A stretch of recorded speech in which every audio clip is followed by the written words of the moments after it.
Der Gardasee, Sehnsuchtsort für Urlauber aus Deutschland. La Dolce Vita, das italienische Lebensgefühl. Schnell erreichbar und voller Versprechen. Also Rollerfahren hier am Gardasee macht unglaublich Spaß. Und natürlich Wassersport, aber auch Wandern und Mountainbiken. Und zur Belohnung gibt's italienische Köstlichkeiten. Willkommen am Gardasee zu einer Reise für Genießer.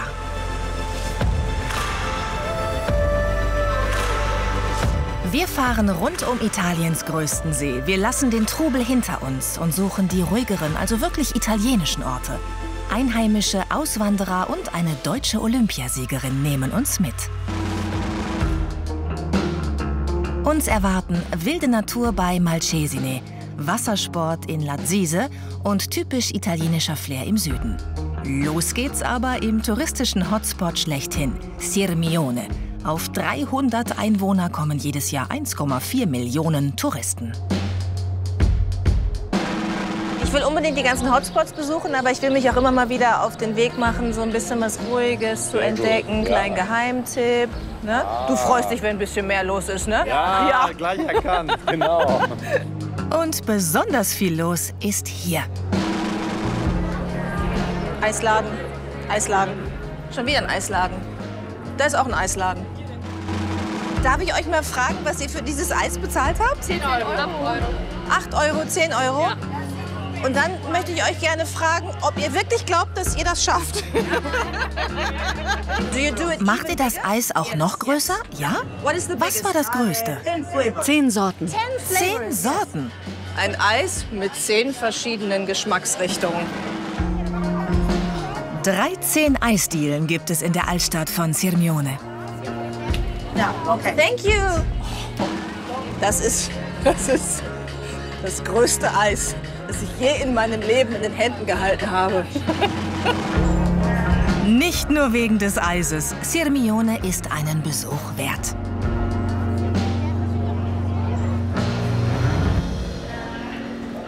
Wollt ihr denn lieber so im Trubel bleiben oder werdet ihr versuchen, noch mal Also ruhigere wir sind an Ecken? der Westküste, in Monega del Garda. Da ist super. Also da ist viel weniger Trubel wie an der Ostküste. Es scheint sie also zu geben, die ruhigeren Ecken am Gardasee. Ich bin sicher, dass ich noch viel mehr entdecken kann hier. Auch Orte, an denen es nicht ganz so gefüllt ist wie hier. Und die werde ich jetzt suchen. Kommen Sie mit. In Gardone an der Westküste hat eine deutsche Olympiasiegerin ihre zweite Heimat gefunden. Und gegenüber an der Ostküste wird es für uns auf dem Wasser sportlich.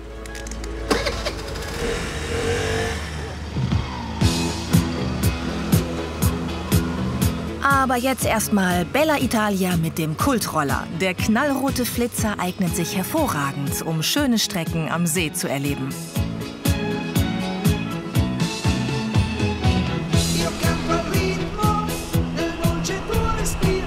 Egal, ob man rechts fährt an der Straße, in der Mitte, ob man Vorfahrt hat, eigentlich im Kreisverkehr, sie kommen von allen Seiten. Man muss sich ein bisschen durchsetzen hier, sonst wird das nichts. Aber macht Spaß. Jetzt überhole ich euch. So.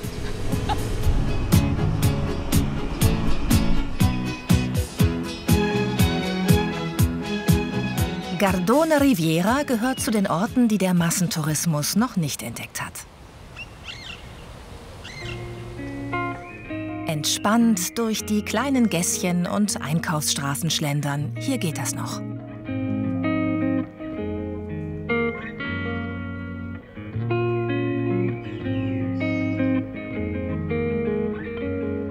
Das schätzt auch Maria Höfel-Riesch, dreimalige Olympiasiegerin und Weltmeisterin.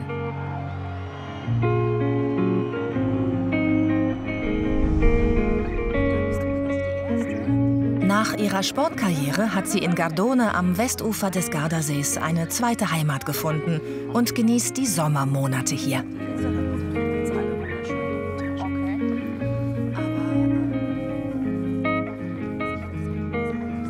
Ist ja wahnsinnig schön. Ja. Kann man es aushalten? Ja, das sage ich dir. Was für ein schöner Ausblick. Ich habe immer gedacht, ich brauche das Meer. Aber der See ist so groß, man hat fast das Gefühl, oder? Man ist am Meer. Ja, und ich finde es eigentlich immer ganz schön, wenn man eben drüben was zu schauen hat. Also das ist auch nachts total toll, wenn das alles beleuchtet ist und man sieht die Lichter auf der anderen Seite. Also ich bin auch ein totaler Seefan. Ich bin auch mal ganz gerne am Meer, aber da ich ja den Sommer überwiegend hier verbringe, also ich möchte hier nicht weg. Was fasziniert dich an genau diesem See, am Gardasee? Es gibt so viele Sachen, ich kann es dir gar nicht sagen. Es ist halt einfach, es ist so ein Wohlfühlgefühl, hier zu sein. Es ist einfach, man muss sich sofort verlieben in diesem Platz. Ich meine, wir sind auch hier in der schönsten Ecke, muss ich sagen, im Südwesten. Der ganze See ist natürlich schön, aber das ist halt hier so die italienische Seite. Und es hat irgendwie so was Traditionelles und so was Stilvolles, Klassisches. Und ich liebe das einfach.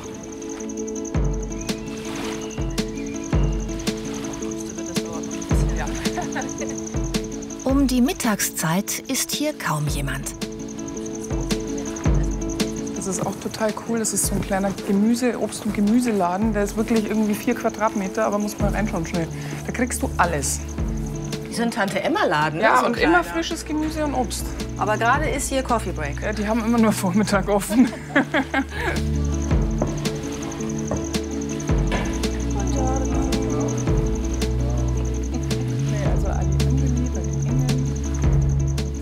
Es ist wirklich herrlich. Also im Sommer, wenn es so schön lang warm ist und dann kannst du hier abends noch schön sitzen auf diesem Platz. Wir haben alles bewachsen. Hat schon einen Charme. Und ist jetzt hier so wenig los, weil noch nicht Hochsaison ist oder einfach weil Mittagspause ist? Ja, also das ist jetzt nicht so ein Lokal, wo die Leute zum Mittagessen hergehen. Die Leute wollen Mittag an See, viele fahren auch mit dem Boot durch die Gegend und hier belebt sich's dann eher gegen Abend. Also ist das ja schon der erste Geheimtipp jetzt hier, wenn man Ruhe sucht, Ja, ne? absolut, auf jeden Fall.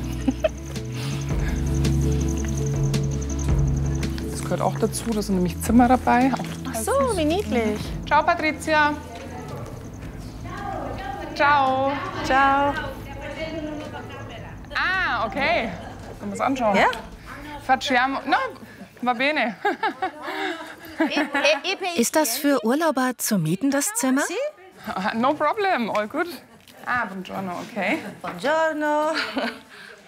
Kommt ruhig rein, wir dürfen gucken.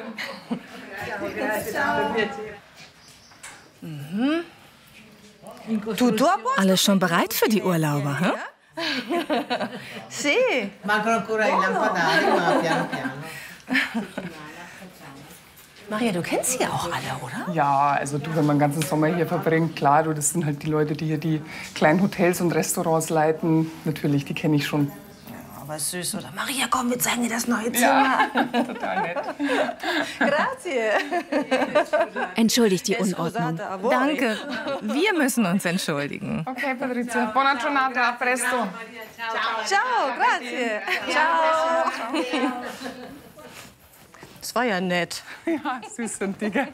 Wenn du hier so unterwegs bist, ne, erkennen dich dann die deutschen Touristen? Schon, oder? Ja, doch. Also gerade so in Restaurants, wo eben auch viele deutsche Gäste sind. Und wenn ich da dann beim Essen gehen oder so, da werde ich schon mal angesprochen und erkannt. Aber ist ja nicht schlimm. Macht dir nichts aus. Nein. Darf man dich ansprechen? Ja, Kleiner darf Tipp man. für unsere Zuschauer. Darf man. Ich finde, man hört hier auch viel mehr Italienisches. Ne? Ja, In ja. Sirmione habe ich überall Deutsche sprechen hören. Ja, ja, Warst du schon mal da? Ja, ich war tatsächlich auch schon mal da, ja. Einmal. Hast du ein Eis gegessen? Ja, das Eis ist super dort. Also man kommt da beim Eisessen in Sirmione eigentlich gar nicht vorbei, weil es ist wirklich alle 2 Meter eine Eisdiele. Das stimmt. Da ist übrigens auch eine. Oh ja. Ist sie gut? Ja, Ja? holen wir uns eine Kugel? Ich hatte gestern so ein Eis, aber ich kann schon wieder.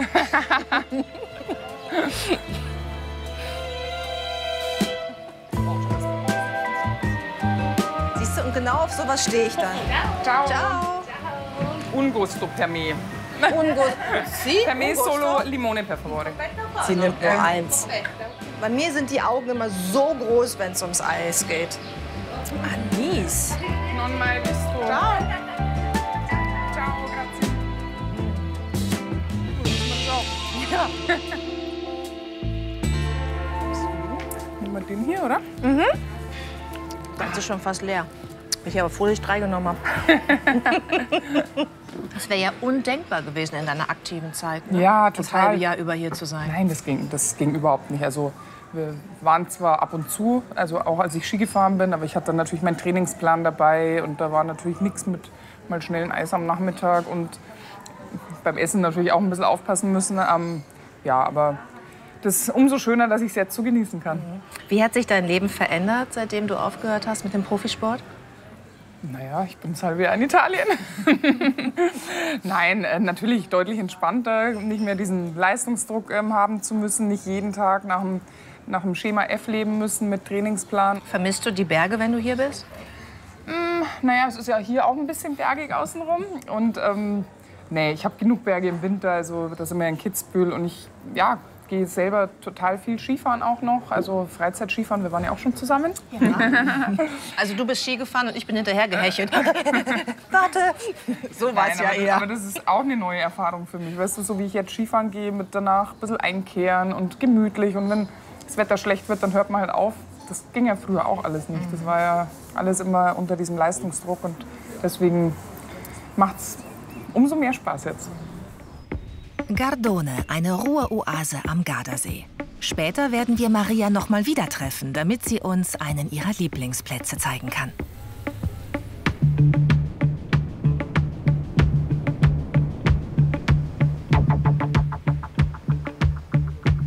Gegenüber am Ostufer liegt das kleine Städtchen Latzize. Lange Strände, Campingplätze und Wassersport. Ideal für Familien mit Kindern. Herbert Planatscher aus Südtirol hat hier seit 1979 eine Wasserskischule. Ein Film hat ihn als kleinen Jungen für die Sportart begeistert. Als ich das Wasserskilaufen gesehen habe, habe ich mir gesagt, das ist meins, das will ich einfach machen. Mit den Skiern praktisch mein Wasser durchpflüge. So. Das ist ein ganz besonderes Gefühl, das kann man eigentlich nicht so richtig beschreiben.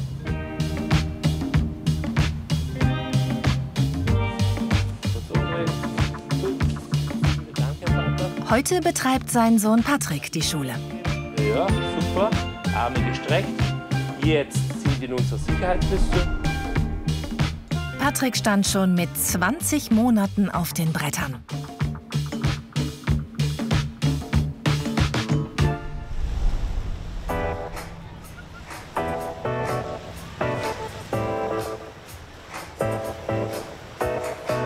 Mittlerweile hat sich das Wasserskifahren entwickelt. Wir haben Wakeboarden, wir haben Wakesurfen. Du hast auch die ganze Fun-Sportgeschichte und so weiter. Du hast wirklich viele Möglichkeiten, eine ganz tolle Zeit am Wasser zu verbringen.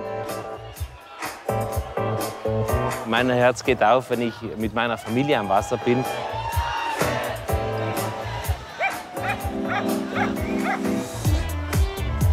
Im Winter arbeitet Patrick als Skilehrer in seiner Heimat Südtirol. Doch von April bis Anfang November gehört sein Herz ganz dem Gardasee. Wer ein bisschen Skifahren kann, hat es beim Wasserski ein wenig leichter. Ob das reicht? So, lass uns rausgehen aufs Wasser. Sehr gerne.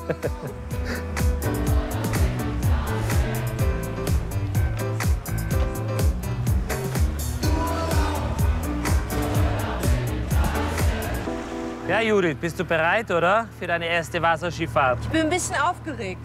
Ach, musst du nicht. Du wirst sehen, das wird ganz eine tolle neue Erfahrung für dich werden. Aber kann man das tatsächlich als Tourist, wenn man das noch nie gemacht hat, hier schaffen, innerhalb von ein paar Stunden dann auf den Ski zu stehen? Ja, natürlich. Das ist nicht innerhalb ein paar Stunden, sondern wir machen das innerhalb von einer Viertelstunde. Ich bin sehr gespannt.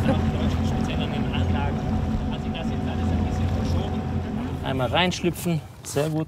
Das gleiche mit dem linken Bein. Super. Wenn man jetzt irgendwie keine Kontrolle hat und sich total verdreht, gehen die dann von alleine ab? Korrekt, einmal das und zusätzlich nachher, du wirst dich ja quasi an der Stange oder auch am Seil festhalten. Da werde ich dir zeigen, wenn du dich nicht sicher fühlst oder du merkst, du fällst. Das Wichtigste ist dabei einfach nur deine Hände öffnen. Du löst die Verbindung zwischen dir und dem Motorboot und du sinkst langsam ins Wasser ein. Fertig. Hinsetzen, ganz runter. Wunderbar. Nach vorne in die Hocke ziehen. So, tiefer, tiefer. Jetzt, wenn du dich sicher fühlst, dann darfst du langsam aufstehen. Aufstehen, die Arme bleiben dabei immer gestreckt. Aha. Okay, lass Okay. die Arme gestreckt. Wunderbar. Knie beugen, die Hüfte leicht nach vorne, aufrechter, wunderbar. Du hast schon mal gut Spaß, das ist immer das Wichtigste beim Wasserskilaufen. Dann gehen wir jetzt ins Wasser rein. Ja. Okay. Aha. Okay. Oh, ich rieche die Ostsee. Hier soll ich mich festhalten? Ja, darfst du mal an der Stange raushandeln. Super, Judith. Das ist normal, dass man hier so drin hängt? Wieso? So, Judith, wir bleiben in der Hocke, nicht verkrampft halten. Locker in die Hocke, locker, ja super. Super, langsam, jawohl. Spitze, Arme strecken, locker die Beine. Wunderbar. Bellissima, ja super. Ein bisschen aufrechter, Judith. Judith, schau mal rüber. Judith, hoch. Die Arme bleiben gestreckt. Ja, genau so. Und wie fühlt sich's an, Judith? Ja, ist schon anstrengend an den Armen. Ja, es soll ja Sport machen, man soll schon was merken. Super. Hey, Judith, das war super. Das geht ganz schön in die Arme, ne?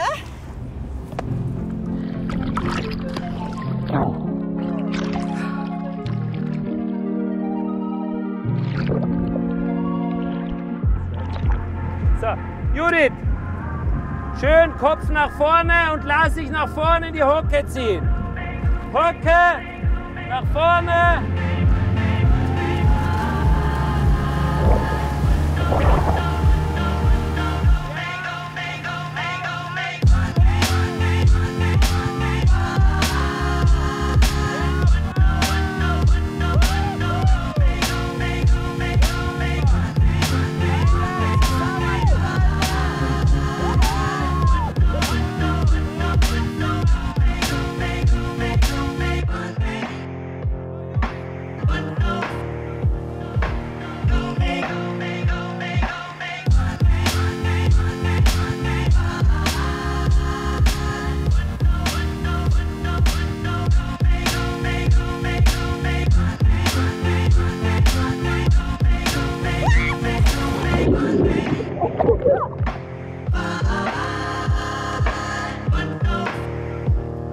Judith, ich glaube, du hast einen neuen Sport gefunden, ha? Hat Spaß gemacht.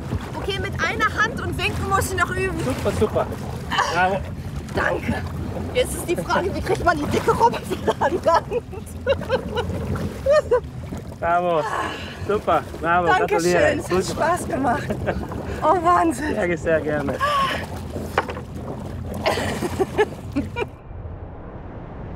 Im bergigen Norden in Malcesine treffen wir einen deutschen Auswanderer. Danach geht es entlang der Ostküste nach Garda, Namensgeber des Gardasees und Heimat der Fischerei.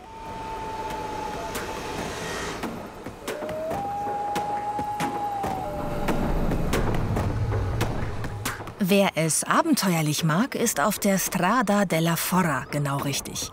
Die spektakuläre Bergstraße an der Westküste schlängelt sich durch die Felsen auf 423 Höhenmeter.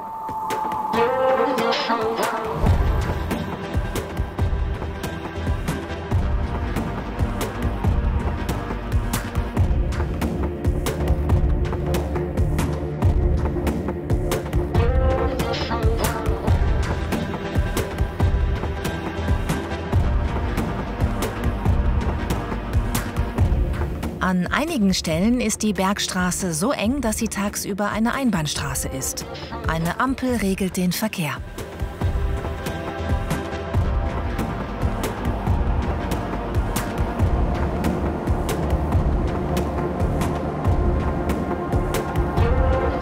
Bei ihrer Eröffnung 1913 wurde die Strecke als Meisterwerk der Ingenieurstechnik gefeiert. Großbritanniens Premierminister Winston Churchill soll die Straße bei einem Gardasee-Urlaub sogar als 8. Weltwunder bezeichnet haben. Berühmt wurde die Strada della Forra auch durch die Anfangsszenen aus James Bond, ein Quantum Trost.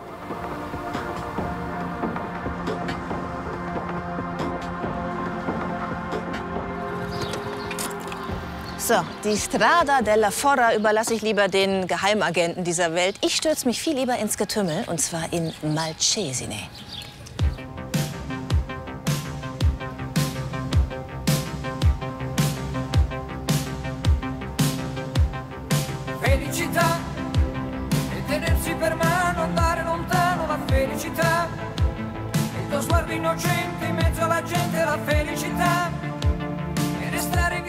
Malcesine ist einer der beliebtesten Urlaubsorte und dementsprechend gut besucht.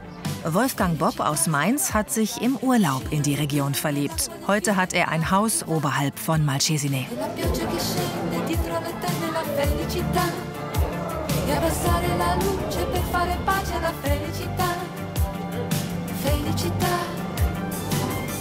Du bist nach Italien gezogen und musst hier kein Italienisch sprechen. Nein. Weil das voll in deutscher Hand ist. Ja, ich hatte es mir fest vorgenommen, aber ich komme gar nicht dazu. Also ich muss auch sagen, wenn man hier so über die Plätze geht, man hört überall deutsche Wörter. Ne? Ich glaube, das ist, wie viel, was schätzt du, Prozent der Touristen hier sind deutsch? Mindestens 80%. Ja, oder? Würde ich schon Kommt sagen. mir auch so vor. Ja. Ja. Ja, ist ja auch, sind ja auch nur knapp 4 Autostunden von München. Viele kommen auch übers Wochenende hierher. Dann hat Malcesine viele Tagesgäste, die kommen dann mit dem Bus morgens rein, abgefüttert und abends wieder raus. Wie bist du denn auf die Idee gekommen, dich hier niederzulassen? Also ausgerechnet hier.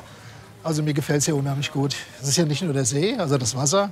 Gerade der Norden hier mit seinen Bergen und der Landschaft finde ich total toll.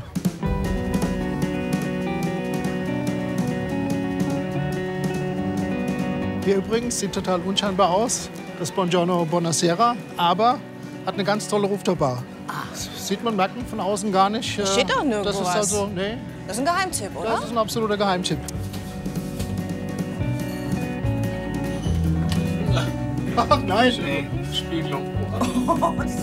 Die Fahrstuhltüren. macht solche Gesichter. Ich finde, dass diese Fahrstuhltüren hier in Italien richtig krass sind. Ich bin schon zweimal fast zerquetscht worden. Das wird es in Deutschland nicht geben. Nein. Okay? Oh ja. Das ist spektakulär. Ja.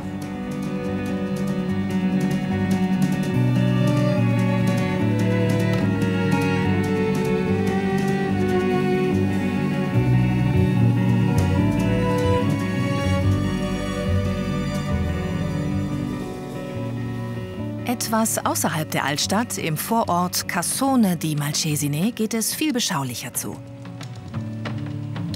Oberhalb des Orts entspringt aus dem Monte Baldo-Massiv der Aril. Mit 175 Metern gilt er als kürzester Fluss der Welt.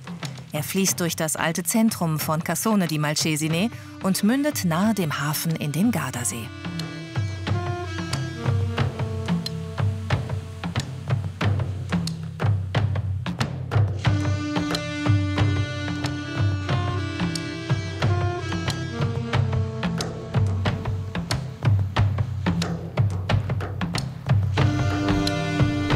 Im nördlichen Abschnitt ist der Gardasee nur etwa 4 Kilometer breit. Ideal, um schnell auf die andere Seite zu kommen. Von Malcesine nach Limone dauert es mit der Personenfähre eine Viertelstunde. Die Autofähre fährt nur während der Sommermonate von Mai bis Oktober.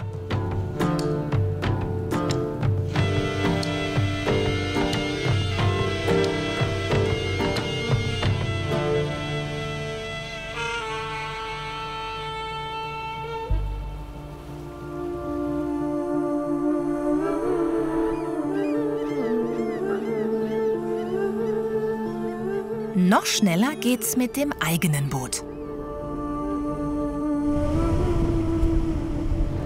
Oh, schön. So, wir fahren jetzt genau auf Limone zu. Normalerweise brauchst du dann um die Jahreszeit so gut mindestens eine Stunde, wenn der Verkehr gut läuft. 5 Minuten. 5 Minuten mit dem Boot? Ja. Ich glaube, wenn man hier am Gardasee wohnt, ist ein Boot schon sinnvoll, oder? Absolut. Erstens viel kürzere Strecken und das Angenehme hier, du kannst die schönsten Restaurants hier direkt mit dem Boot erreichen. Was hast du eigentlich früher gemacht in Deutschland, dass du dir das Leben hier als Aussteiger so leisten kannst? Also ich war zunächst mal 18 Jahre bei der Polizei. Und ja, durch die Erfahrung bei der Polizei habe ich dann eine Firma gegründet für Polizeiausrüstung. Die Firma habe ich 32 Jahre geführt. Ich hatte zuletzt über 50 Mitarbeiter. Und der Stress, der stand irgendwann in keinem Verhältnis mehr. Sodass ich gesagt habe, okay, wenn, dann musst du jetzt aussteigen. Aber es ist doch auch schön, wenn man sich dann so, also wenn man die Früchte seiner Arbeit so genießen kann dann. Unbedingt. Ich denke, es ist wichtig, den richtigen Zeitpunkt zu erwischen, auszusteigen. Ja. Viele nehmen sich immer noch vor. Wichtiger ist das Tun. Herzlichen Glückwunsch. Dankeschön. Das ist toll. Ja. Ja. Ja. Und vor allen Dingen ihr. Wollen wir jetzt mal Gas geben? Absolut, aber nicht zu doll. Krieg ich Angst. Machst du mal. Komm, trau dich. Dass du mir dein Boot anvertraust.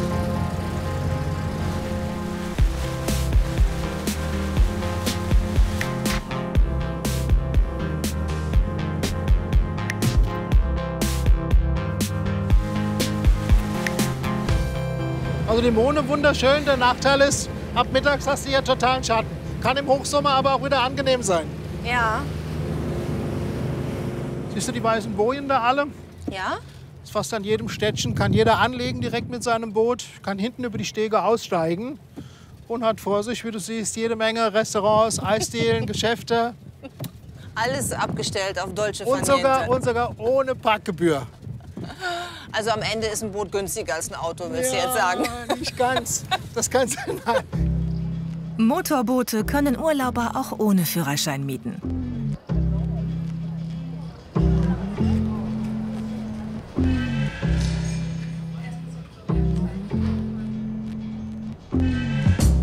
Limone, wie der Name schon verrät, ist die Stadt der Zitronen am Gardasee.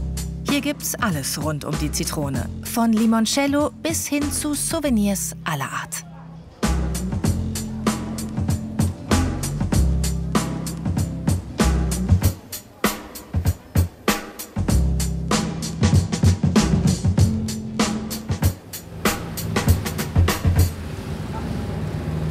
Guck mal, da vorne versucht einer verzweifelt Wasserski zu fahren. Das habe ich auch probiert und ich weiß, wie der sich jetzt fühlt, wenn er nicht aus dem Wasser kommt. Hast du es auch schon mal gemacht? Ja, ich weiß es auch. Das Schlimmste ist, ich konnte nie loslassen. Du hast dich festgehalten. Ich habe festgehalten, als es schon lang zu spät war. Die Füße waren schon hinter mir, aber ich habe immer noch dran gehangen. Weißt du, dass mir der Lehrer das erzählt hat? Dass Männer bis zum bitteren Ende sich festklammern an dieser Stange und nicht loslassen wollen. Ja, der könnte mich gemeint haben.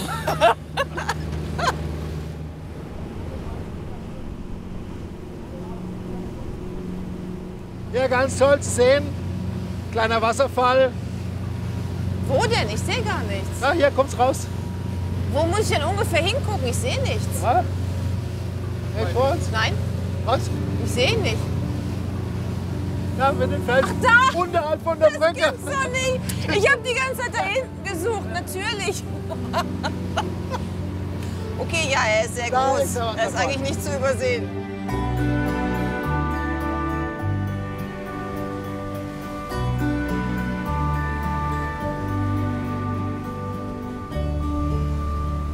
Kommt quasi in 3 Stufen und ist ganz schön im Sommer, sich da hinzulegen. Man kann auch da reinlaufen, sich unter den Wasserfall stellen im Sommer. Und direkt unterhalb siehst du noch einen Teil von der alten Uferstraße. Ach, da war eine Straße. Aber auch zu Fuß wandern.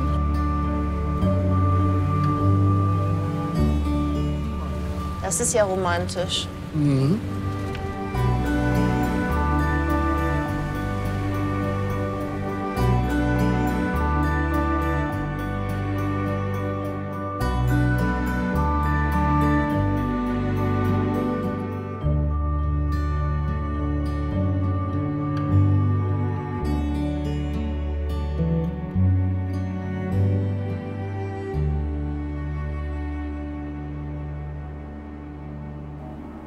Oberhalb von Malcesine erstreckt sich der Monte Baldo, mit mehr als 2000 Metern der höchste Gipfel am Gardasee. Die Seilbahn von Malcesine geht vom Seeufer bis auf 1760 Meter Höhe. Ein Paradies für Wanderer, Biker und Paraglider. Angela lebt hier. Für die Sportlerin und Fotografin ist der Berg Inspiration und Kraftort. Wir Sportler am Gardasee lieben Wind, Wasser, Wälder und Berge, die Stille und das Abenteuer. Wir lieben die Schönheit der Natur. Bergsport ist Entdeckung und Erkundung. Wir verbinden uns mit der Natur und leben in Harmonie mit ihren Elementen. Ci riconnettiamo con la natura e viviamo in armonia con i suoi elementi.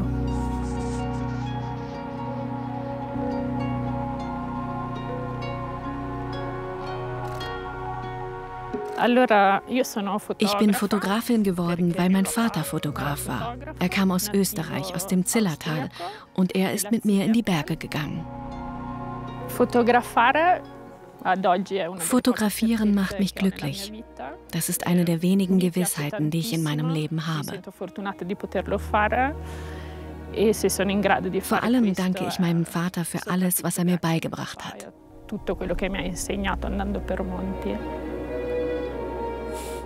Jetzt ich weine.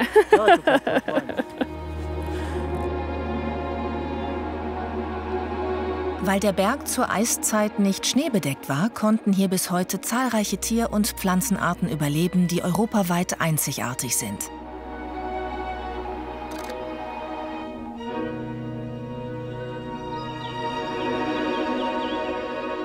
Auf der Rückseite des Monte Baldo ist normalerweise wenig los. Aber heute ist Marientag und viele Italiener besuchen diesen besonderen Ort.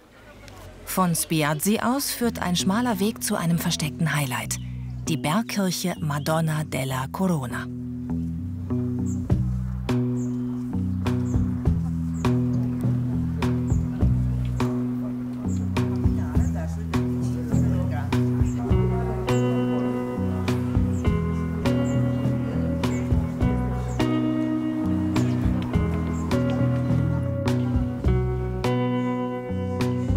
Ich finde das hier unheimlich schön und ich glaube, das ist so ein Ort, den viele deutsche Touristen überhaupt nicht kennen. Also wir waren ganz überrascht, dass das keiner kannte. Also auch von unseren Freunden und so, die schon nach Italien fahren öfter, ne, die kannten das gar nicht. Wer nicht gut zu Fuß ist, kann mit dem Bus-Shuttle von Spiazzi zur Bergkirche und zurückfahren. Alle 15 Minuten an Feiertagen, alle 30 Minuten an Werktagen. Und die spektakulärste Art vom Monte Baldo zurück nach Malcesine? Paragliding, Nervenkitzel mit Aussicht.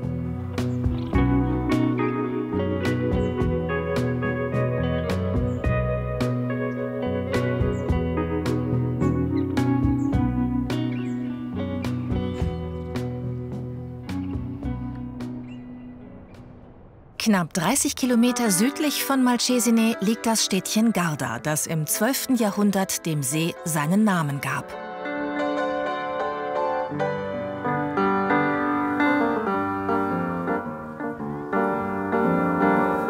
Durante i 7 giorni che il mondo fu creato a un angelo pittore. Jeden Freitagvormittag ist Markt an der Uferpromenade. Rosa il suo colore, ma un giorno un diavoletto per fare un bel dispetto gettò in un grande. Wer durch die engen Altstadtgässchen schlendert, sollte auf eine spontane Überraschung gefasst sein. Fece un gran capolavoro. Vedendo i tuoi colori, esclama chi ti guarda, bellissimo sei tu, lago di Garda, gli splendidi tramonti che incendiano lo sguardo. Giorgia Monese, Sängerin und echtes Garda-Original. Die 82-Jährige spielt und singt an unterschiedlichen Plätzen. Lago di Garda, gioiello d'Italia.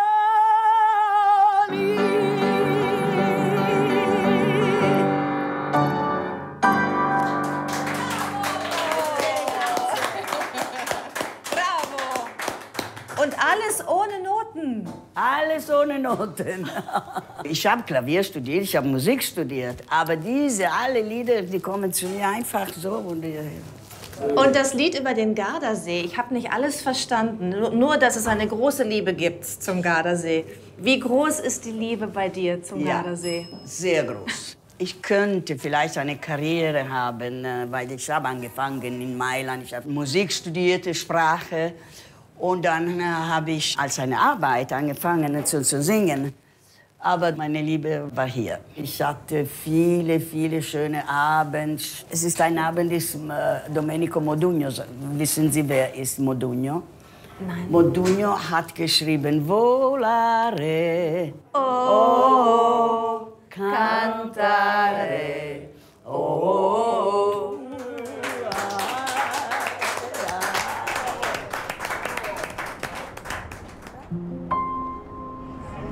Giorgia führt uns durch die Altstadt und zeigt ihre Lieblingsecken. Das ist hübsch. Man kann dort sitzen auch, siehst du, draußen, ruhig. Und die Leute sind sehr aimable, sagt man auf. Sehr liebenswerte Menschen also, meint sie.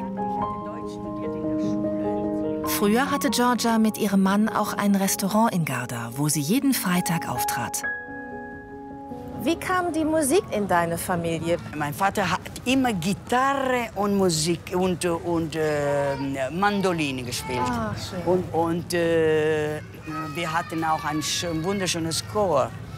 Die Fischermen haben wunderschöne Stimmen. Echte Fischer? Ja. Das haben wir in Deutschland auch ganz viel, in Norddeutschland, Fischerchöre. Es war ein wunderschönes Chor. Mein Vater hat auch dort gesungen, dieser Chor. War dein Vater Fischer? Ja. Ja? Ja, mein Vater war ein Fischer, ja. Ja. Mit dem Fußstand.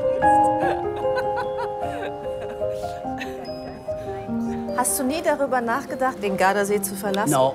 In den Süden? No. No. No. No. Ja, gefällt mir. Ich liebe Süden. Aber nein, ich kann nicht. Ich wollte nur hier sein.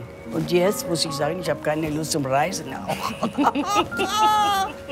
Yeah. Ich hoffe, das geht unseren Zuschauern nicht so.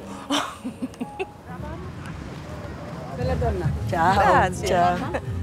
La mia mamma? No, Nonna. No, leider nicht. Na, Nonna. Nix. Ich liebe dein Lachen, Giorgia. Ich sehe. Oh, großartig. Das Das beste Lachen, was ich je gehört habe. So. Garda und die Fischerei haben eine lange Tradition. Paride Malfa ist 91 Jahre alt und Fischer.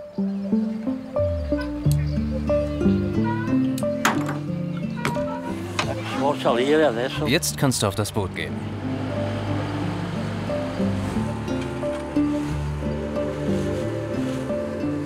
Seit Jahrhunderten leben die Menschen in Garda auch vom Fischfang. Bis ins 15. Jahrhundert bestimmten Adelige, wer fischen durfte. 1452 kauften 12 Familien dem Adel die Fischereirechte ab. Paride Malfas Familie war eine von ihnen.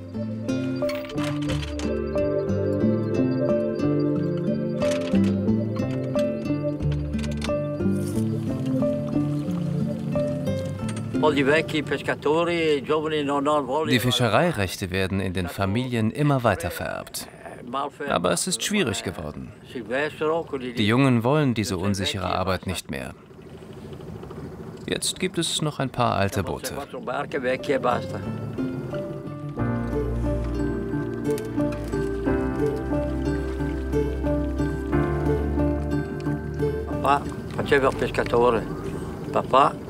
Mein Vater war auch Fischer. Und mein Sohn hat in Deutschland als Kellner gearbeitet. Jetzt hat er ein Fischrestaurant in Garda. Das ist sehr bekannt. Dort bekommst du guten Fisch vom Gardasee.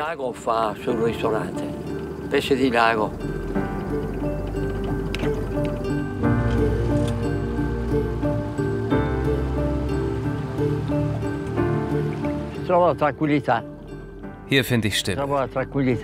Einfach Stille. Es gibt niemanden hier, der mich stört. Um 4 Uhr früh müssen die Netze eingeholt werden. Etwas oberhalb der Altstadt von Garda liegt in völliger Ruhe inmitten eines Olivenhains ein kleines Hotel mit 12 Zimmern und einem Restaurant.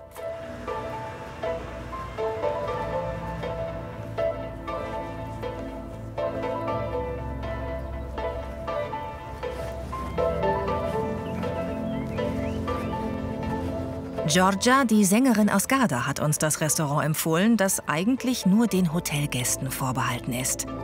Maria Pastore macht für uns eine Ausnahme. Buonasera. Das Ambiente ist schon mal toll, aber viel neugieriger bin ich auf das, was man hier wohl essen kann. Ja, das entscheidet meine Mutter, was gekocht wird. Ach so, es gibt also gar keine Karte? Eben, nein. Ich muss mich jetzt überraschen lassen. Ja. Das mache ich gerne. Und das Gute ist, ich mag auch alles. fast alles. Schön. Ich bin gespannt. Hinter dieser Tür wird das Überraschungsmenü gekocht. Jeden Tag ein anderes.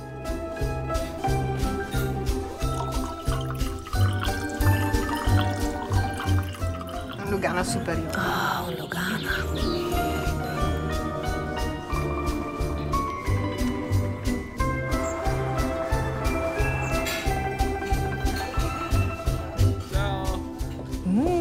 Ecco qua, prego. Grazie. Tagliatelle. Tagliatelle Ragout. Tagliafieno Ragout. Ein traditionelles Gericht. Molto tradizionale. Ich tippe jetzt mal, dass das handgemachte Nudeln sind. Ganz dünn, ganz weich. Da weiß, glaube ich, jemand ganz schön gut, was er tut in der Küche.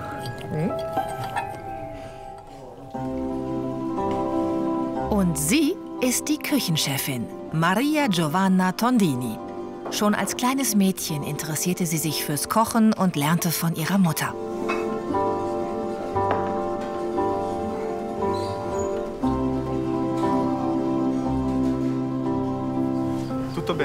Alles in Ordnung? Ja, alles gut, danke. Es ist so schön hier im Garten.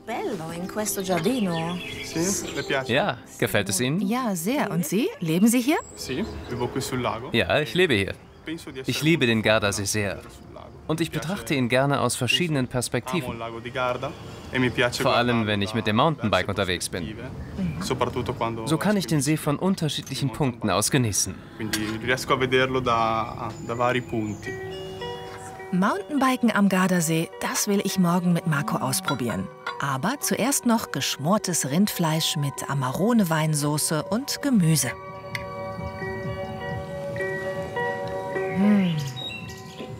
Super lecker.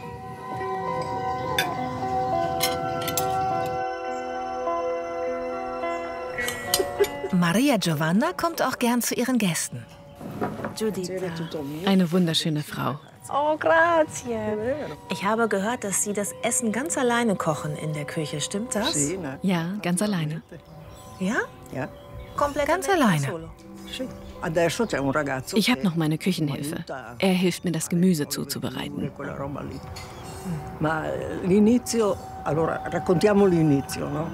Das, was ich heute gegessen habe, das gibt's normalerweise nicht in typischen italienischen Restaurants. Das sind ganz spezielle Rezepte aus unserer Familie. So ist das bei uns. Andere Restaurants machen das so nicht. Grazie. Alles Gute für Sie. Complimenti a lei. No, a lei. A lei. Importante. Es lohnt sich, die touristischen Hotspots zu verlassen.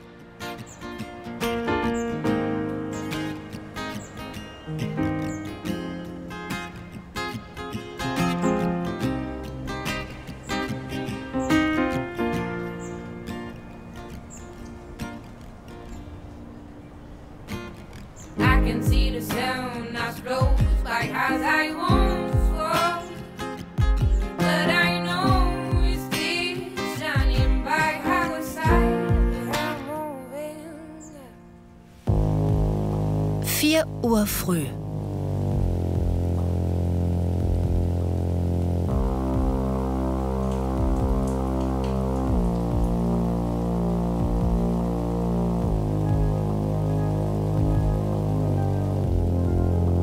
Fischer Paris de Malfa muss seine Netze einholen. Kann er trotz Gewitter rausfahren?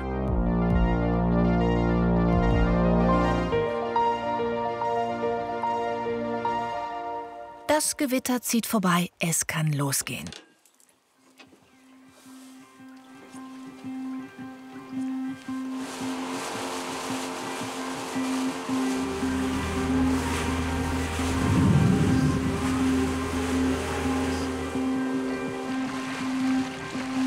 Die Bojen zeigen, wo die Netze liegen. Ich fische Corregone. Das sind Fältchen. Auf Italienisch sagen wir Corregone. Flussbarsch, Hechte, Gardaseeforelle und Sardinen.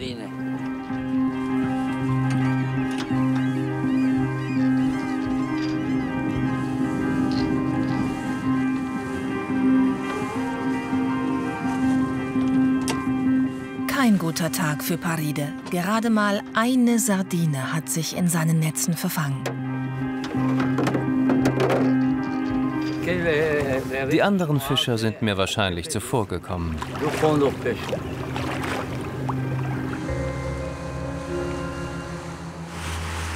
Beim nächsten Mal klappt es wieder besser.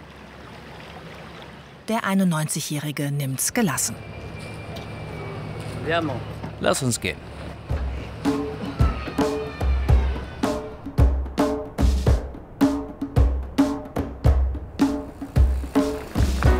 Marco, der Kellner aus dem Hotel, hat mich auf eine Mountainbike-Tour eingeladen.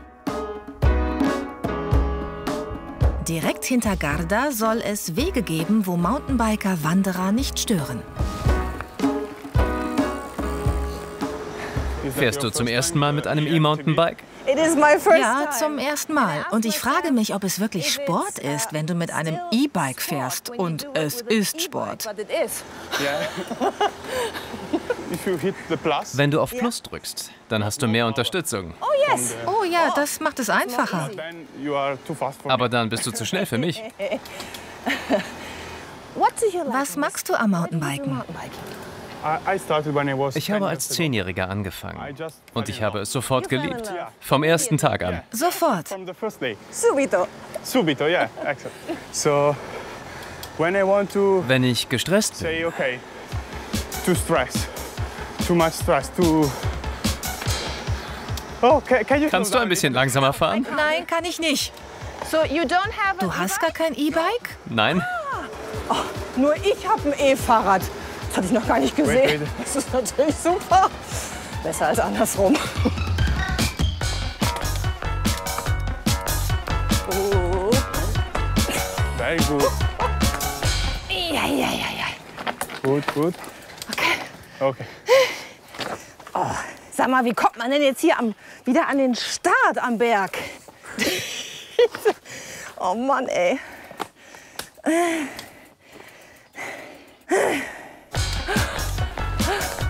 You are doing great. Das machst du gut. Thank you. Dankeschön.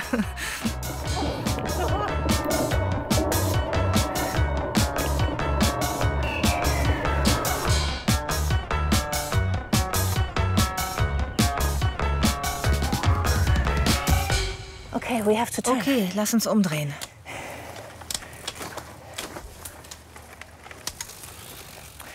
Ja. Mutti kommt jetzt auch.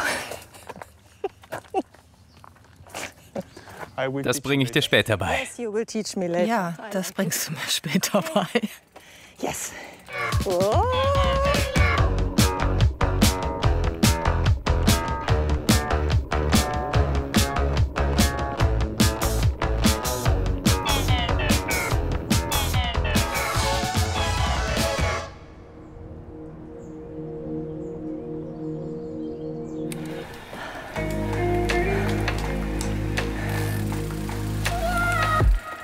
Wow.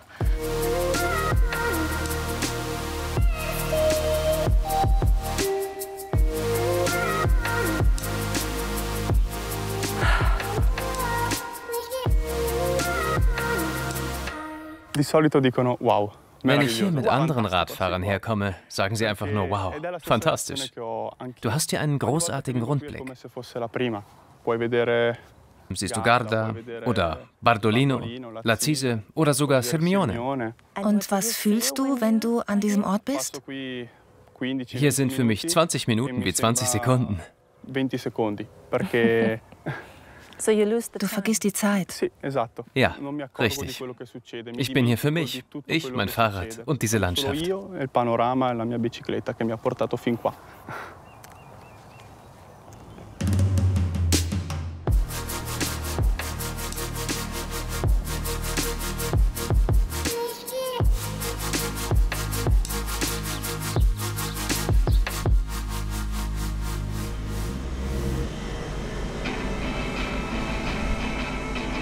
Weiter geht's die Ostküste entlang Richtung Süden.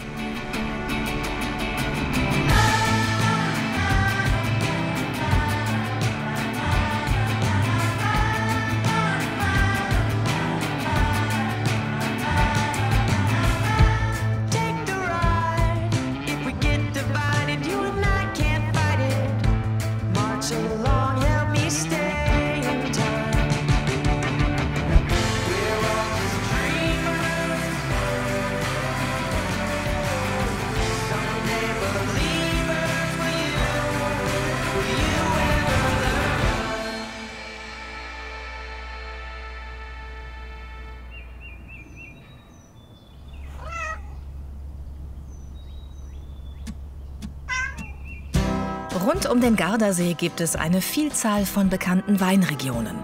Bardolino, Lugana oder Valpolicella, ein Paradies für Weinliebhaber. Wir besuchen ein Weingut bei Latzize von einer deutschen Familie aus Pforzheim. Besucher können hier nicht nur Wein trinken, sondern auch übernachten. Sarina Rumpf und Franziska Heinen müssen die Rebstöcke schneiden.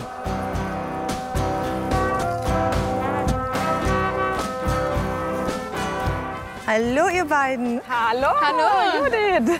Ich komme genau richtig, ja, oder? Richtig, genau. Was kann ich du tun? siehst schon, wir haben Arbeitshandschuhe an. Ja.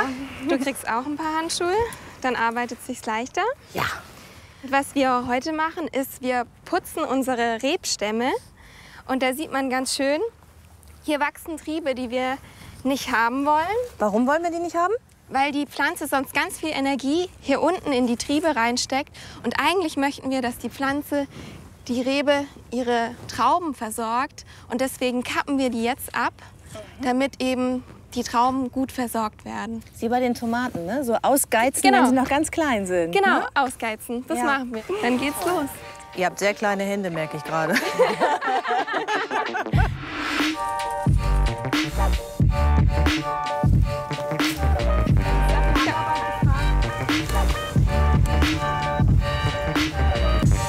Das kann gar keine Maschine machen, Nein, oder? aber manche ernten tatsächlich mit Maschinen. Wir ernten auch alles von Hand. Also wir machen hier reine Handarbeit bei uns in den Weinbergen. Wie viel Arbeit ist das? Sehr viel Arbeit. Sehr viel. Also, Ja. Wir haben fast 3 Hektar und da ist man gut beschäftigt. Der alte Grafensitz stammt aus dem 17. Jahrhundert. Eine riesige grüne Oase direkt am Gardasee.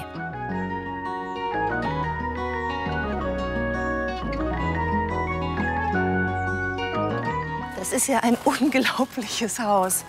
Wie seid ihr denn da rangekommen? Ja, das ist eine ganz spannende Geschichte. Mein Großvater hat das Anwesen in den 70er Jahren erworben. Damals war alles komplett zerfallen. Also die Fassade stand noch, aber innen drin konnte man überhaupt nicht übernachten. Also er ist erst mal mit dem Camper hergefahren und hat dann Stück für Stück alles innen drin renoviert. Ich erinnere mich noch als Kind, das war eine richtige Action-Geschichte, weil er erzählt hat, er hat seine letzte Münzsammlung spontan verkauft, ist mit einem Geldkoffer angereist und hat dann gehofft, dass es wirklich auch gut geht, weil er wirklich richtig viel Geld im Koffer dabei hatte und war dann Gott froh, dass dann wirklich auch alles so gut verkauft wurde und stattgefunden hat. Wie ist denn dein Opa? Sagst du Opa oder sagst du Großvater? Ich sag Opa. Wie ist dein Opa auf die Idee gekommen, hier in Italien am Gardasee ein Grundstück zu kaufen? Der kam ursprünglich aus der Heilbronner Gegend und daher war er schon immer weinaffin, weil dort ist ja auch ein Weinanbaugebiet und das war sozusagen sein Lebenstraum. Und dann hat er praktisch sich hier das Ganze für seinen Lebensabend erschaffen, genau. Man sagt doch immer, die erste Generation hat ordentlich zu leiden, ne? Weil sie es aufbauen muss. Bei der zweiten geht es langsam los, dass es sich lohnt. Und die dritte profitiert. Ihr seid die dritte, ne? Wir sind die dritte Generation, genau. Ob ich vielleicht adoptiert werden könnte? Ja, Gerne. wir haben ja schon Fleißige gesehen, Helfer, genau. immer willkommen, immer. Du kannst ja gut arbeiten, du bist angestellt. Sehr gut. Es gibt Hoffnung für mich, dass ich auch noch mal ein Weingut komme.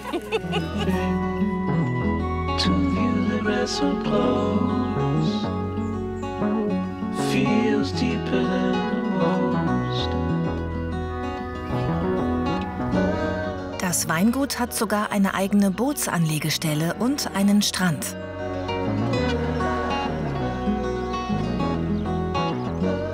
Da sind wir ja schon. Da sind wir. Ach, jetzt lerne ich endlich deinen Freund kennen.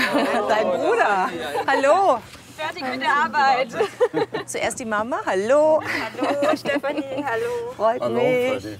Hallo, Adrian. Hallo, Adrian. Ach, das war schön. Darf man euch ein Gläschen anbieten? Sehr gerne. Sehr gerne. Also, ein bisschen Rotwein. Nach getaner Arbeit. Wie viel Prozent Arbeit und wie viel Prozent Vergnügen ist es, hier zu leben und zu arbeiten? Das sagen wir nicht. Aber mehr Vergnügen wie Arbeit. Ja? Also Arbeit schon, aber viel Vergnügen auch. Sag nichts. Ja. Also, Salute. Salute. So trinken wir auf die Adoption, ne? Ja, gerne. Davon wisst ihr noch nichts, aber ich bin auch bald ein Teil der Familie. Salute!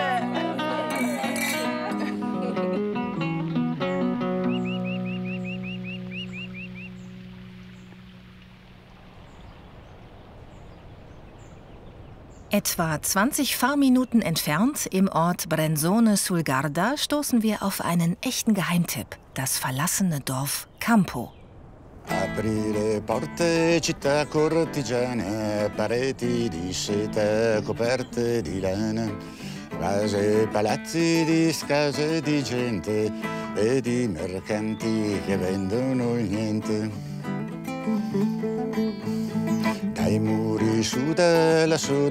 Ganz verlassen ist Campo nicht. Oscar Simonetti lebt hier noch mit seiner Frau. Come rendere migliore la terra e dietro l'altare spacciano la guerra. Seit 27 Jahren leben wir in diesem Dorf. Unser Sohn war damals 3 Jahre alt. Jetzt ist er 30 und wir sind Großeltern. Damals, als wir eingezogen sind, gab es noch ein paar andere Bewohner. Die sind alle weggezogen oder verstorben. Oscar hat mal Philosophie studiert. Heute lebt er vom Ziegenzüchten, Käseverkaufen und Gedichte schreiben.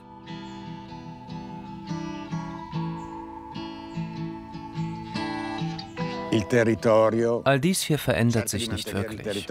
Der Ort selbst will so bleiben, wie er ist. So scheint es.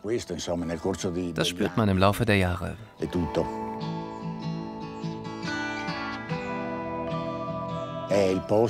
Ich komme hier gut mit den Besuchern zurecht.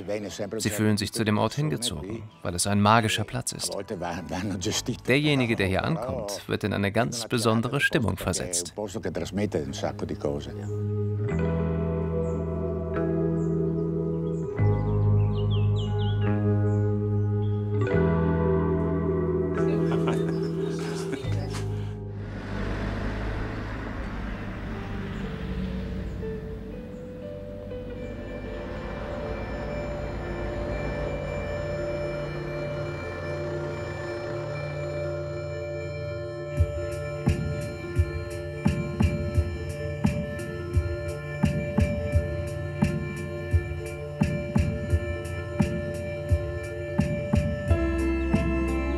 Wir fahren in den Süden des Gardasees. Valleggio ist bekannt für seine kulinarischen Köstlichkeiten. Danach besuchen wir den wohl schönsten Ort am See, Borghetto. Der Legende nach wurden in Valleggio im Mittelalter die mit Kürbisbrei gefüllten Tortellini di Valleggio erfunden. Hier heißen sie Liebesknoten, Nodo d'amore. Sie werden in so gut wie jedem Restaurant angeboten.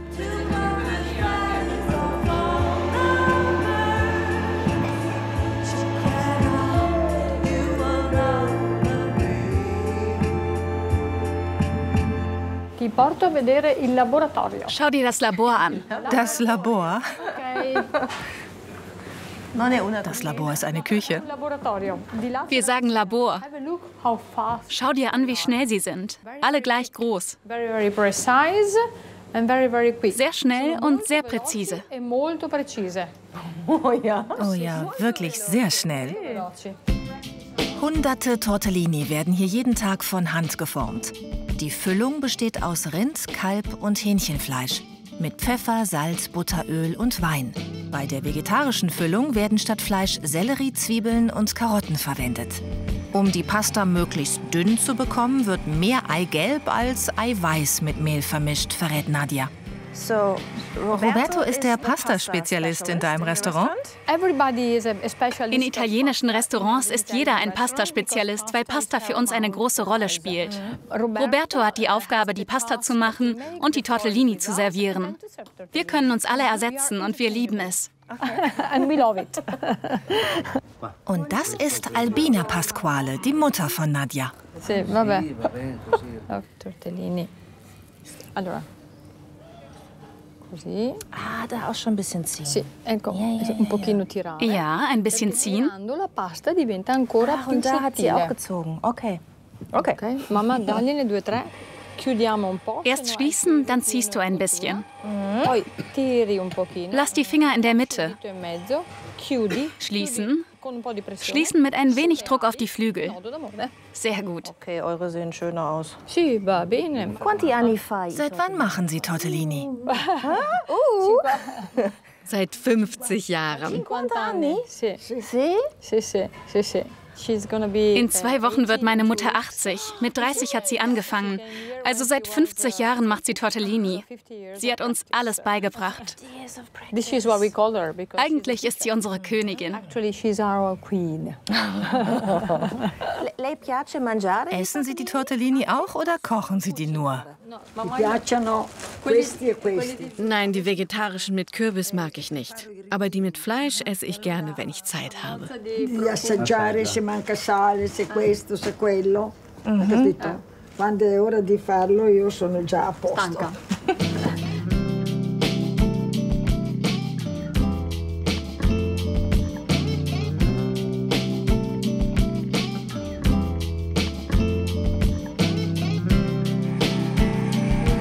Um bunte Tortellini zu bekommen, wird Spinat und Tomatenmark dem Teig zugefügt. Die ist schön geworden. Das ist eine coole Idee. Das mag ich zu Hause auch machen.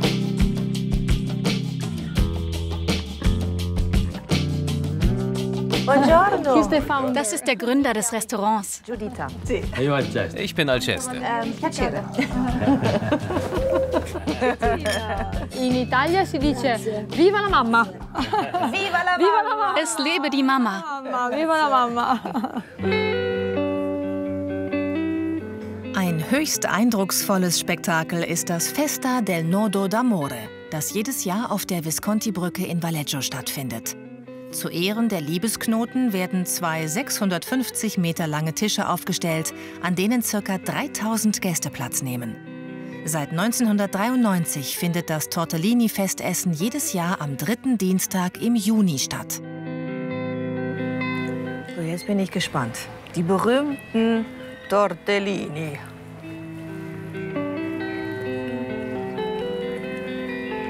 Die sind wirklich toll. Die sind deshalb toll, weil das wenig Teig und viel Füllung ist. Ganz dünner Teig. Und halt frisch gemacht. Ganz weich.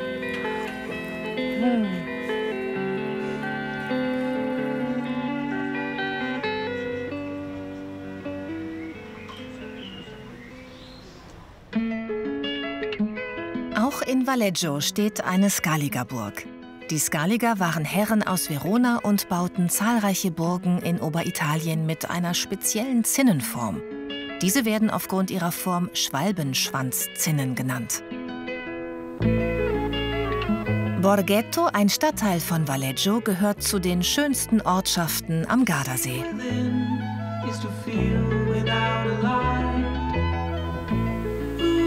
Im Mittelalter brachten Dutzende Mühlen und Wasserräder, die teilweise heute noch in Betrieb sind, der Gemeinde Wohlstand. Das ehemalige Festungsdorf, um 1400 gegründet, liegt südlich des Gardasees am Fluss Mincio.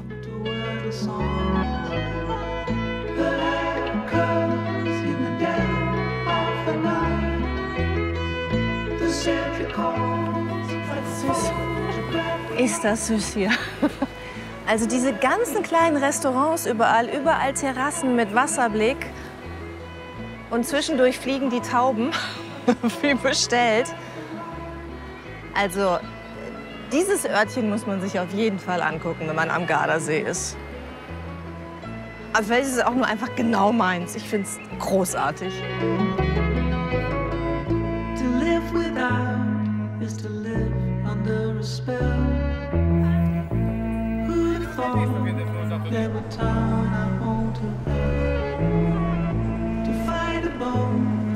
Jetzt sind wir ein bisschen älteres Semester. Früher waren wir in Tivoli, Action, Surfen und so weiter. Und jetzt lassen wir es uns gut genießen. Gibt es hier genug ruhige Ecken zum Entspannen? Ja, wie jetzt, wenn man rechtzeitig da ist. Jetzt gehen wir dann in den Biergarten da drüben noch zum Essen. Wie zu Hause in Bayern. Genau so. Genau so. Ach, schön.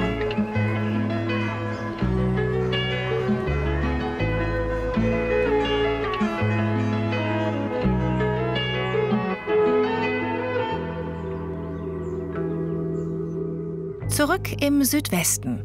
Wir treffen noch einmal Maria Höfel-Riesch. Sie will uns einen ihrer Lieblingsorte zeigen, Punhago del Garda. Danach besuchen wir eine Allgäuerin, die in Padengue ihr Herz verloren hat. Und nicht nur an einen Italiener.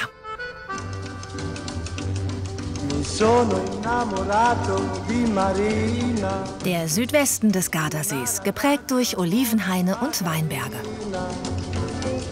Maria bringt mich zu ihrem Lieblingsweingut. Ciao Roberto! Ciao Maria!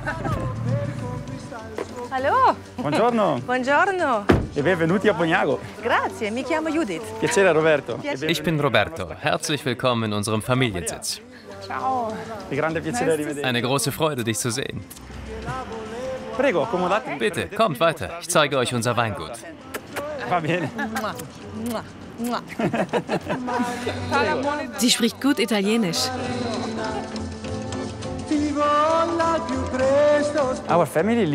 Unsere Familie lebt seit 1525 in diesem Haus. Seit dieser Zeit widmen wir uns dem Weinbau und dem Anbau von Olivenfrüchten. Wir produzieren Wein und Olivenöl. Und ihr habt die schönste Terrasse der Welt. Dankeschön. Rund um das Weingut hat der Winzer und Olivenbauer seine Felder.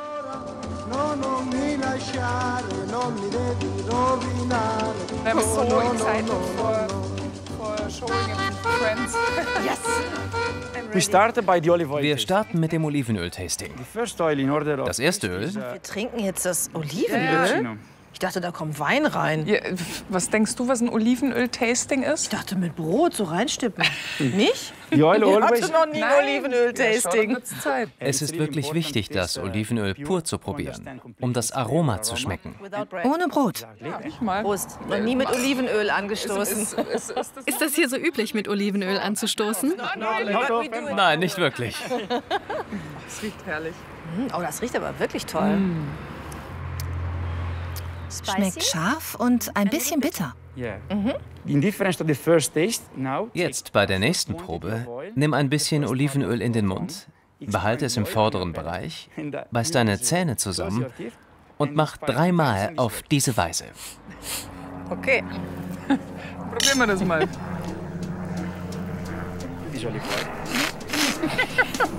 Exactly, perfekt. Genau so. Ihr macht es genau richtig. Perfekt. Es pritzelt so ein bisschen, ne? So, wenn es wahrscheinlich schon weg ist. Auch, Im Nachgang, sagt Im man, glaube ich. Nachgang, ja. Pritzelt es Im ein bisschen. Abgang. Dieses Öl heißt für immer. Forever. Für immer 21.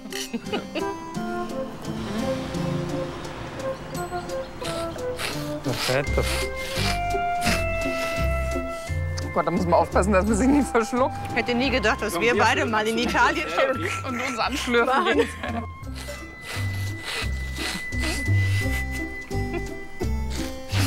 Perfekt. Ich habe nur so Angst, dass ich es einschnaufe. Ja, ich auch. Und dass es durch die Nase wieder rauskommt. Es riecht herrlich. Oh, das riecht aber wirklich toll. Dieses Öl kann man gut für Gemüse, Salat, Fisch und Fleisch, aber auch für guten Käse verwenden.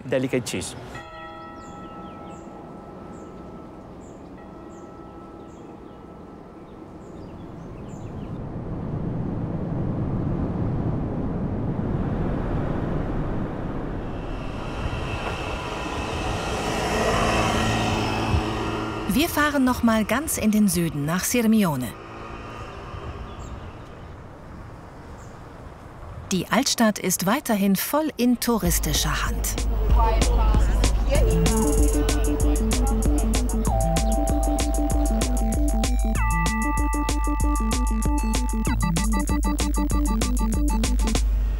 Doch je weiter wir in die Halbinsel vordringen, umso ruhiger wird es. Gleich neben der Altstadt öffnet sich eine Ruheoase. Ein Park, benannt nach der berühmten Opernlegende Maria Callas.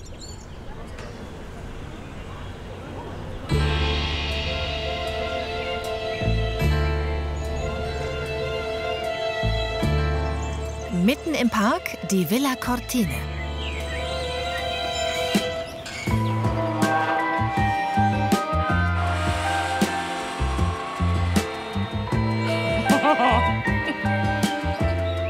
Okay, das aus wie im Film.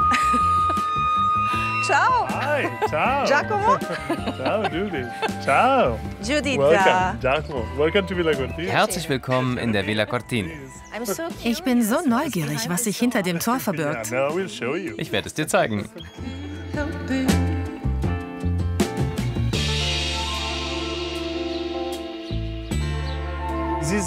Das ist ein 5 Hektar großer privater Park. Ein 5 Hektar großer privater Park? Ja, unglaublich.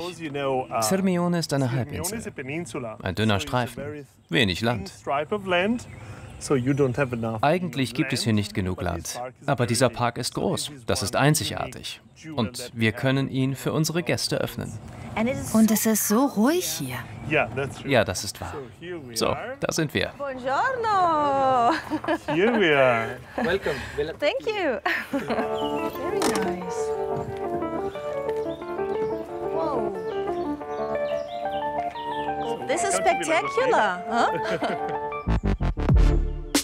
Ende des 19. Jahrhunderts wurde die Villa Cortina von dem deutschen Baron von Koseritz im neoklassizistischen Stil in Auftrag gegeben.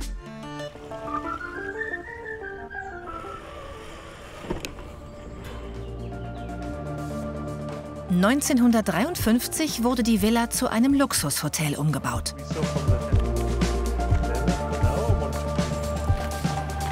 So schön.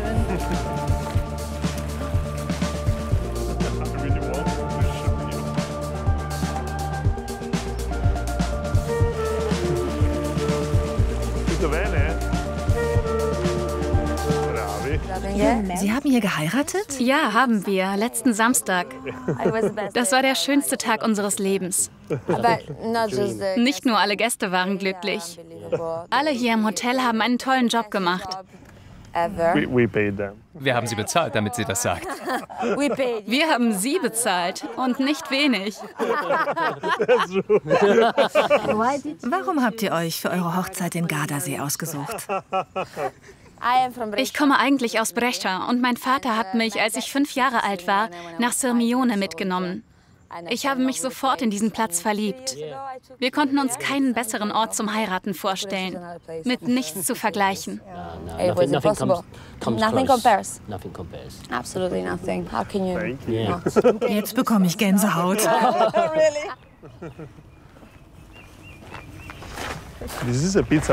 Dieses Auto ist ein Pizzaofen. Grazie.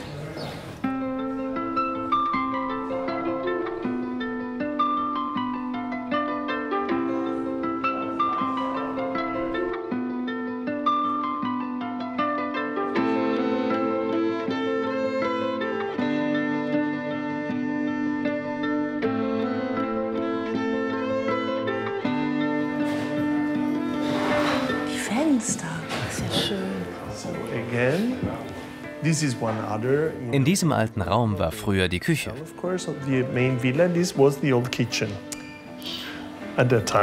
Jetzt ist es eine Bar.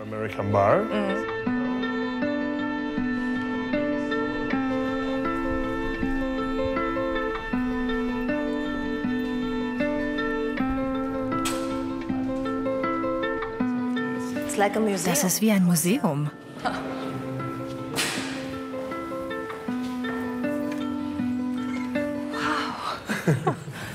Wie ich dir gesagt habe, das ist eine Überraschung. Okay, dieser Blick ist fantastisch. Das ist ein einzigartiger Platz.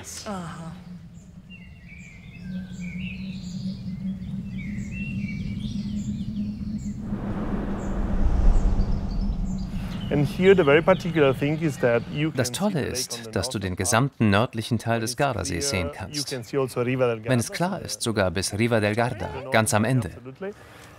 Hier auf der rechten Seite des Sees kannst du den Verona-Teil und links den Brescia-Teil sehen. Du bist umgeben vom Wasser. Umgeben vom Gardasee, das ist sehr exklusiv.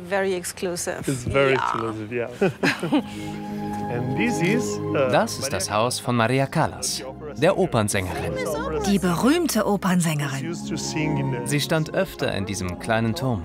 Man konnte sie singen hören. Und manchmal ist sie auch vorbeigekommen und hat einen Drink in der Bar genommen.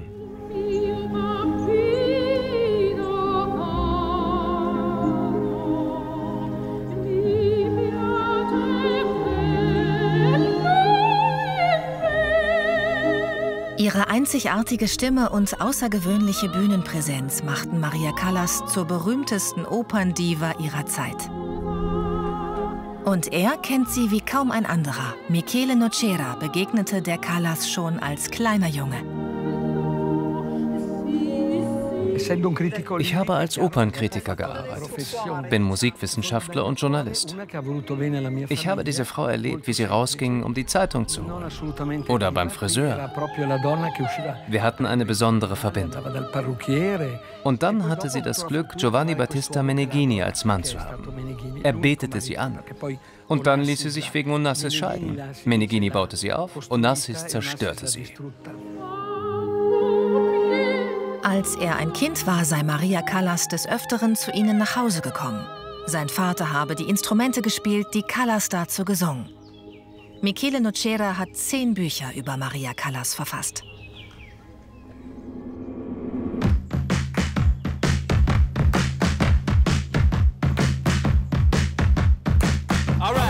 Weiter geht es von Sirmione aus über Landstraßen zu dem kleinen Ort Pardengue. Dort hat eine Allgäuerin ihr Glück gefunden. Ich wünschte, es gäbe Geruchsfernsehen, weil sich gerade der Duft dieser wunderschönen Blütenhecke mischt mit dem Heu und Stroh, das hier auf den Feldern gemacht wird. Das ist unglaublich, der Duft. Ganz intensiv.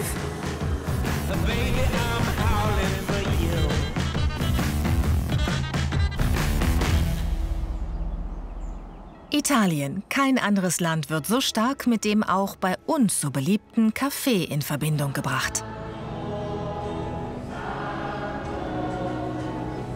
Und eine Allgäuerin hat sich hier in Pardengue ganz dem beliebten Heißgetränk verschrieben. Anita?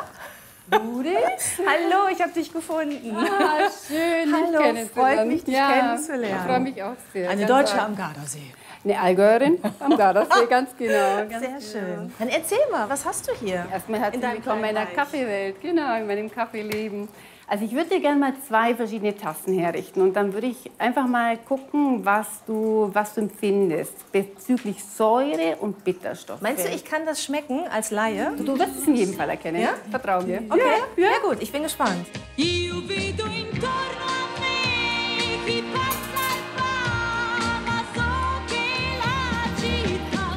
Wie bist du hier an den Gardasee gekommen, Anita? Wo die Liebe hinfällt, sage ich dir nur. Hast du einen italienischen Mann kennengelernt? Ja, in der Schweiz. Ich dachte mir, ich gehe zum Skifahren in die Schweiz und dachte, ein Schweizer, und dabei wurde es dann ein Italiener. Ja, der kommt vom Gardasee, also von Desenzano. Seine Großeltern haben damals angefangen zu rösten, 1939. Das heißt, du führst jetzt als deutsche Ehefrau die italienische Familientradition weiter? Ja, genau. Das ist ja schön, oder? Ja, das ist schön. Jetzt machen wir mal den Kaffee. Seit 2009, nach intensiver Ausbildung, hat sich Anita auf sortenreinen Kaffee spezialisiert.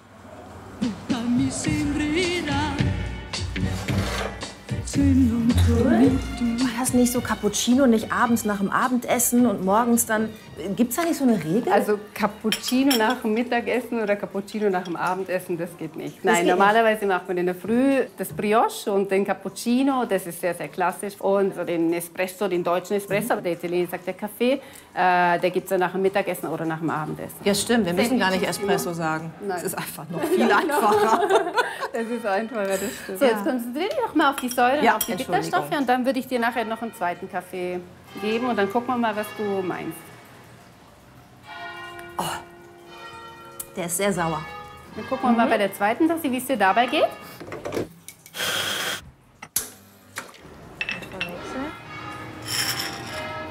Oh, der schmeckt ganz anders. Der schmeckt ganz bitter.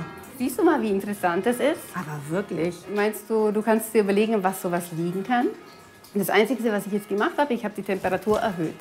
Das ist der gleiche Kaffee und du hast nur die Temperatur vom Wasser erhöht? Ja. Nein. Es ist ja das Verrückte, wie empfindlich so ein Kaffee dann auch sein kann. Also das Ganze war jetzt im Endeffekt nur 1 Grad. 1 Grad zwischen den beiden?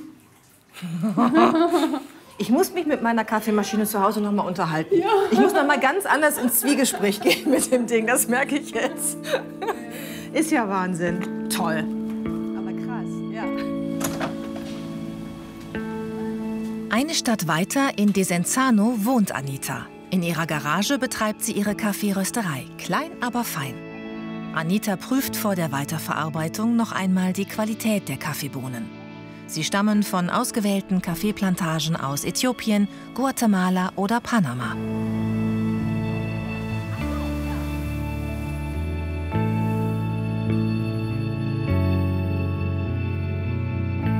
Zurück in Padengue. Oberhalb der Altstadt liegt das Castello di Padengue, die älteste Festungsanlage in der Region.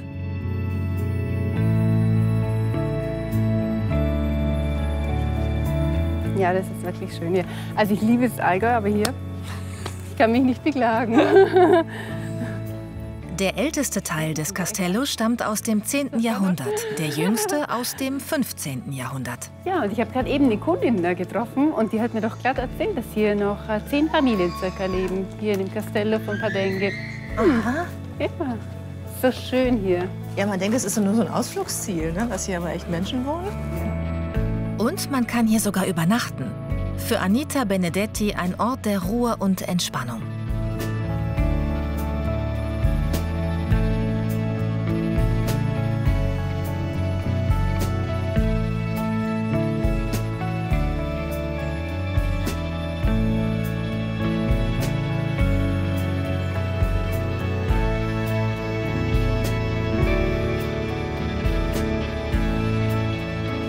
Schau mal, ist es jetzt schön hier? Ja. Man hat fast den ganzen Gardasee im Blick hier, ne? Ja, man sieht wirklich weit. Das ist die Zunge von Sirmione. Ja, ich denke, eine schöne zweite Heimat. In welchen Momenten kommst du hier hin? Wenn ich einfach mal Ruhe brauche. Ruhe von der Arbeit. Hierher zu kommen, da braucht man gar nicht lang, hier zu stehen. Und 10 Minuten, Viertelstunde und man kann wirklich runterkommen. Einfach tief durchatmen und genießen.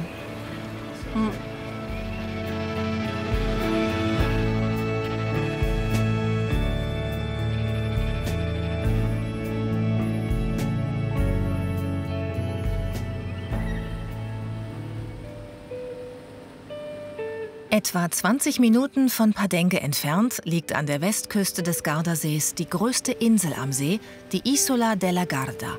Erst seit einigen Jahren hat die Familie Cavazza ihren Privatbesitz Besuchern zugänglich gemacht.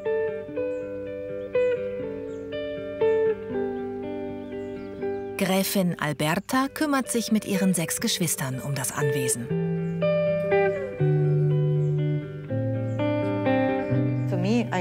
Ohne Blumen könnte ich nicht sein. Sie geben mir so viel Freude, diese Farben und die Art, wie sie sind. Sie strahlen Frieden aus, Freude und Frieden.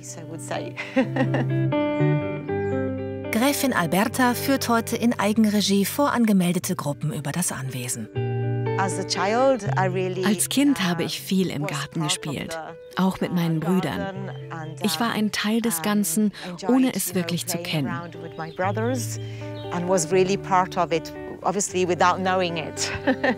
Als Teenager war es für mich wie ein goldenes Gefängnis. Ich wollte eher mit meinen Freunden herumziehen. Als ich dann etwa 23, 24 war, begann ich das Wissen um diese Insel zu teilen. Das hat mir geholfen, meine Augen zu öffnen und die Insel neu zu sehen.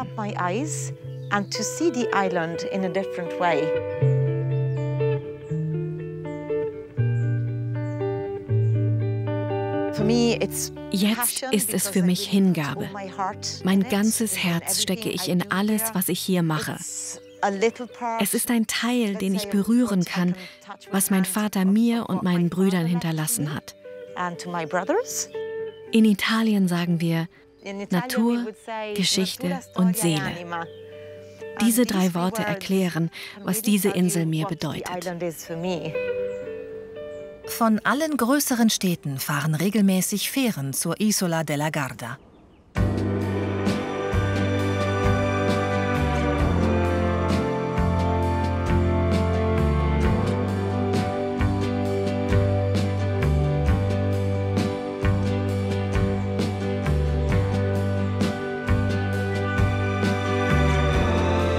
Zum Abschluss unserer Reise geht es nochmal aufs Wasser. Anita und ihr Mann wollen mit uns ihre größte Leidenschaft teilen.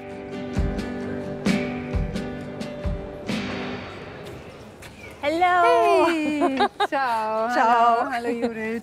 Mua. Mua. Schön, dich wiederzusehen. Ja, schön. Das ist dein Mann? Genau, die Presento Carlo. Freut mich, ich bin Judith. Freut mich ebenso. Ich bin Carlo. Wir haben heute einen Kapitän dabei. Gut, oder? Anita und ihr Mann haben ein kleines Boot im Hafen von Desenzano liegen. Wo ist er? Ja? Jetzt weißt du wenigstens, was ich mache, wenn ich nicht an meinem stillen Ortchen bin oder nicht in der Rüsterei. Fahrt ihr oft raus abends? Wenn es geht am Abend, ja. Ja, fast jeden Abend? Ja, wenn es geht schon. Wie gesagt, so eine Stunde oder 1,5 Mal. Und dann springen wir rein ins Wasser und dann geht es wieder zurück und dann essen wir Abend. Dann gehe ich lieber hinterher noch mal ins Büro oder zum Arbeiten oder zum Verpacken. Aber so die Stunde oder die 1,5 Stunden, das tut so gut. Das ist natürlich Lebensqualität, ne? Ja.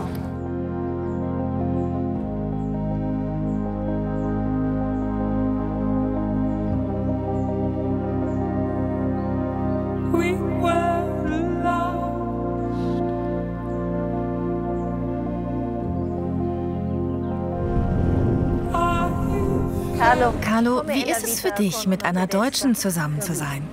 Sehr ordentlich. Precisa. Precisa. Für dich? Wie ist das Leben mit einem italienischen Mann? Es ist alles schön. La vita è bella italiana. No, das ist schon schön. Passt schon.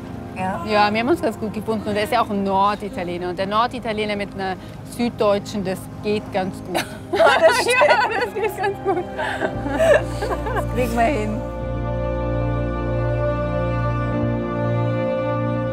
Ich glaube, hier ist es schon ziemlich schön. Es ist schon schwierig, was zu finden, was noch schöner ist, oder? Ja, ist schon wirklich sehr, sehr schön.